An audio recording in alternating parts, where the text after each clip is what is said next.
we got to go over Bitcoin. As you guys can see, Bitcoin is down a little bit today, but right now we are looking at a possible breakout upwards. So I'm going to talk about this today. Remember, I'm not a financial advisor. None of this is financial advice. But let's get straight into this, guys. So if you look at Bitcoin right here, you can see that we're actually right here near the top of this falling wedge. Now, this falling wedge is currently priced at 62.8K right now.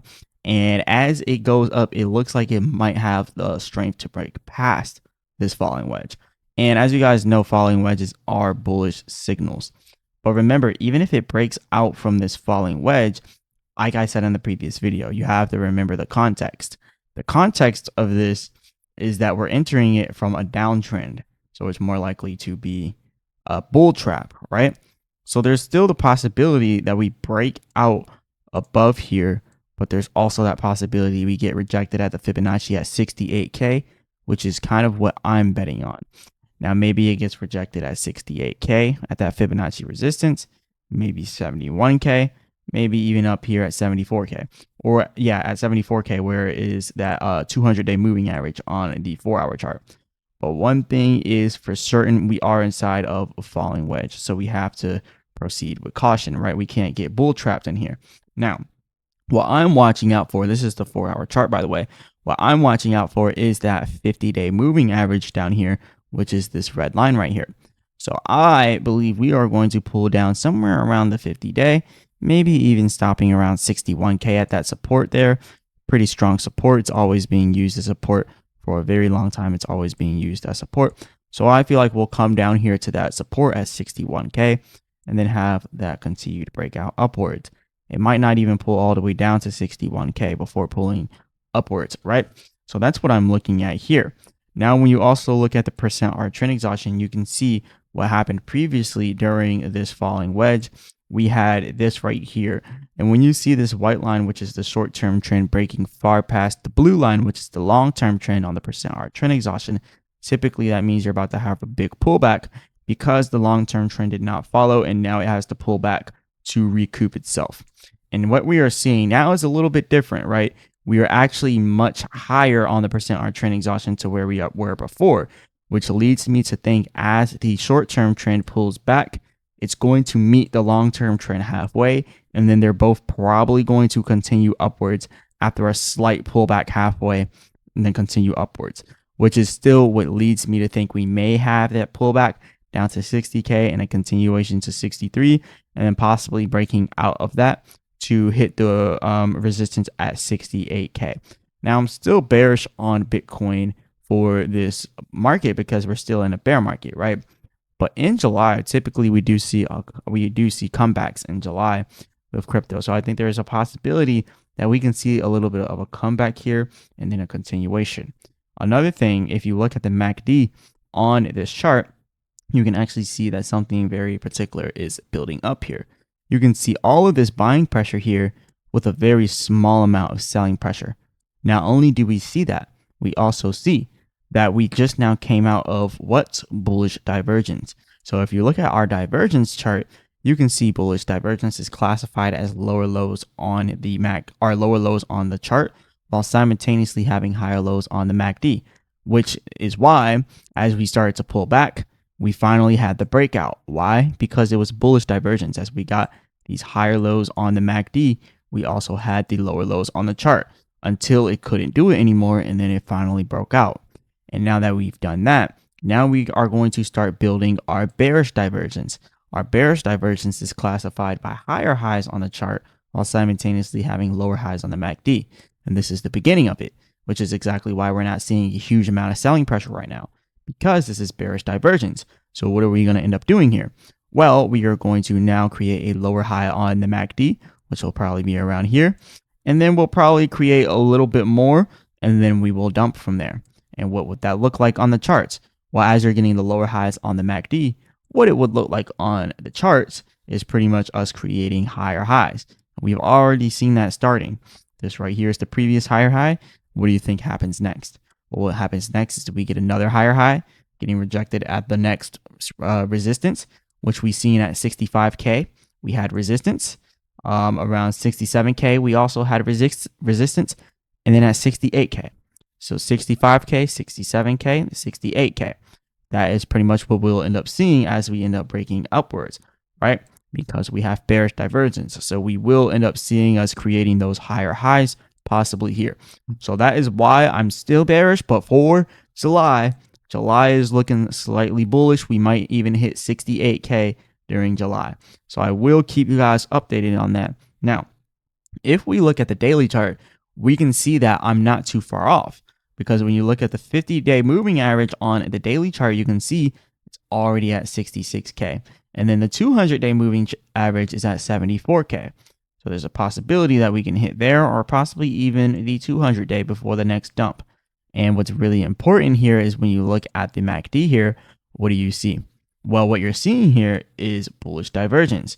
You're having those higher lows on the MACD.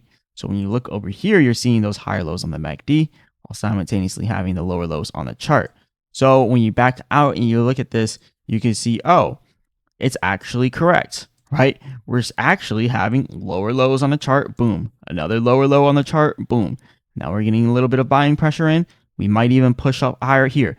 Why? Because it's bullish divergence. That might have been the last lower low just for this daily chart until the next major pullback. All right. So it does look like we are going to be pushing upwards temporarily before our next pullback in this bear market. So be super careful. You can also see on the %R trend exhaustion for the daily chart, the short-term trend is breaking out while the long-term trend is kind of lagging behind, which is why I think this is going to be a bull trap. We're going to end up seeing this long-term trend doing that while the short-term trend breaks out high. And then you're going to end up seeing that pullback on both of those trends. And then from there, we will start to see the actual bull market building up, because this is the bear market. We'll see the bull market coming back into full play. So this is why I keep saying this is going to be the last dump. Right now, we're going to get bull trapped. Just let it push, let it be bullish. It's probably going to end up pushing to like 68K or something, and then let it continue to go downwards. So that is how I'm seeing Bitcoin right now. That's what's going on. And yeah, I'm going to keep watching out for this for you guys.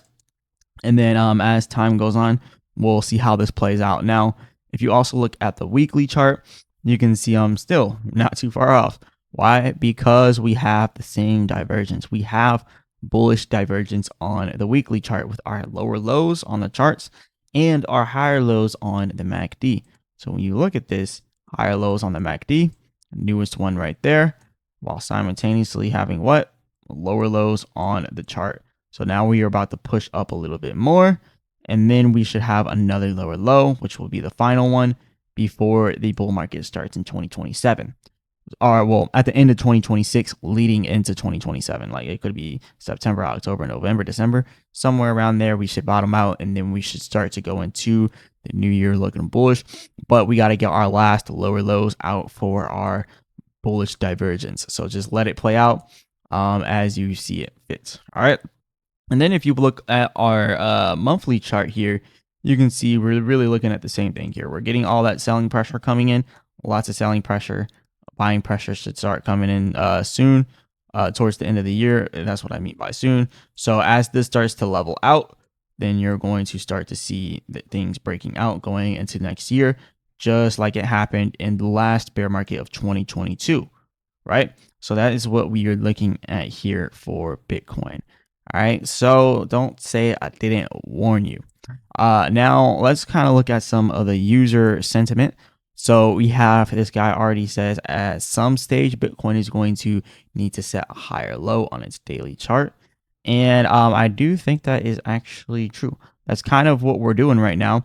And look, like I said before, we are going to pull back, and like he said, the next higher low. So you're going to end up seeing something like this, pulling back to like this 61K level, and then breaking out of our falling wedge and creating those highs, which will be more than likely a bull trap. So then he says the reality is if Bitcoin can hold above 61K on a retest and form a higher low above the 58K pivot, I think is reasonable to remain bullish in the short term. So yeah, I think in the short term, it does look a little bit bullish. But remember, this is a bull trap. This is a bull trap. This is how bull traps work. It looks bullish right up until it's not. All right, so let it trap people, and then you can come in. And then there's people that are just straight up bearish. They don't think that we're gonna have any type of relief rally before the next dump.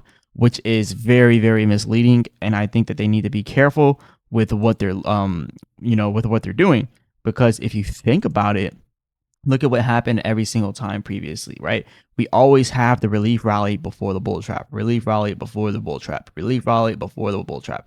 We do it inside of every single cycle. If you go back and look at 2022, you are going to see the same exact things during that bear cycle in 2022.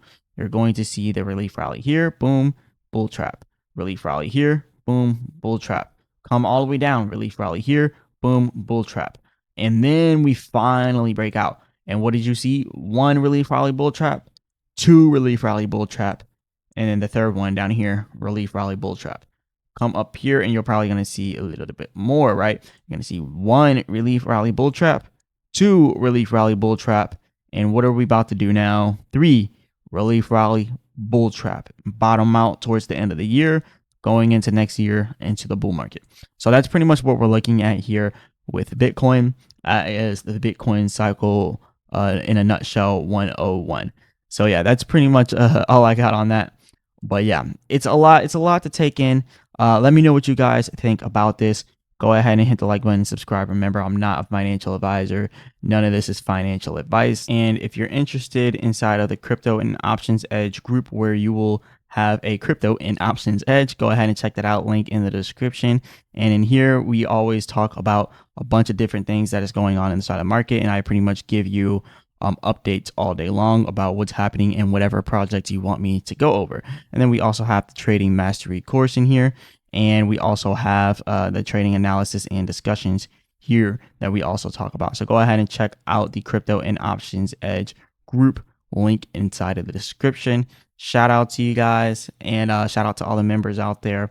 Let me know what you guys want me to go over next. I'll always go over the members request first. So shout out to the members, shout out to everybody else. And as always, I'll be back with another video.